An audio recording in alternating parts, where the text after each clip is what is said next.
Most reviews on Septifix tell you what it's supposed to do. I wanted to know what it actually does, so I put it through the matrix, broke down the mechanism, checked the ingredients, looked at what real users are reporting. This is the review matrix. Here's what I found. Here's what's actually going on with septic maintenance. Most people dealing with it aren't failing because they haven't tried. They're failing because the things they've tried only address odor masking or superficial breakdown, not the real reason it keeps coming back. That quiet frustration of doing everything right, buying local chemicals, and still watching standing water pool or smelling that familiar stench on a humid day, that's the gap Septifix is designed for.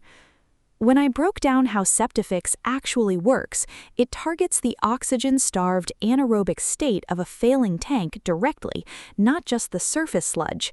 That's the distinction that matters. Most store-bought alternatives work at the symptom level with basic enzymes, which is why you get results that fade. This goes a layer deeper, releasing sustained oxygen at the bottom of the tank to supercharge aerobic digestion. More targeted, less guesswork.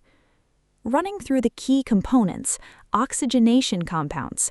This is the feature that stood out most because it directly addresses the oxygen-starved anaerobic chokehold that kills off natural waste-digesting bacteria. It releases up to 10 liters of oxygen per tablet right into the sludge layer. Then the pH buffering agents, specifically sodium carbonate, which I hadn't seen formulated this way in this category before.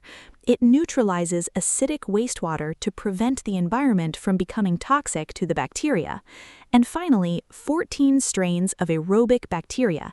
Easy to overlook, but at 10 billion colony-forming units per gram, it's what makes the other two features actually compound instead of cancel each other out, sustaining waste digestion for up to 90 days.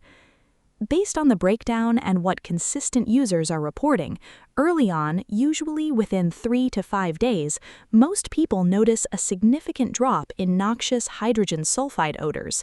That tends to build into reduced standing water and improved drain field flow within the first few weeks of consistency.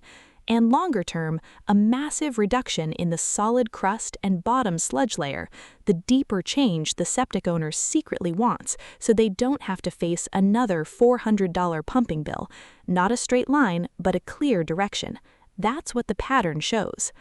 The protocol is simple. You flush 3 tablets down the toilet to prime the system, followed by a single maintenance tablet once every month. It fits into a basic household routine without friction. The timeline most people report meaningful results, 3 to 4 weeks for full system stabilization. Not a disclaimer, just how cumulative biological mechanisms work. The first week is laying the foundation. The compounding kicks in after.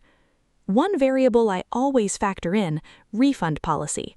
Septifix comes with a 60-day money-back guarantee.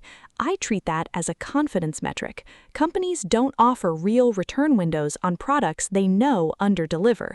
It also means if it doesn't work for your system's specific mechanical failure, you're not absorbing the full risk. That's a relevant input. If the mechanism checks out for your situation and the problem I described is where you actually are, the link to the official page is below. Direct link, no resellers, no markup. Right now, they're running an 18-month supply package that drops the cost to under $9 a month, which is about 50% off. Go through it, cross-check what I've covered, and run your own matrix. You've got everything you need to decide. If you've already run your own test on Septifix, I genuinely want to hear what you found. Drop it in the comments. The more data points, the clearer the picture gets for everyone.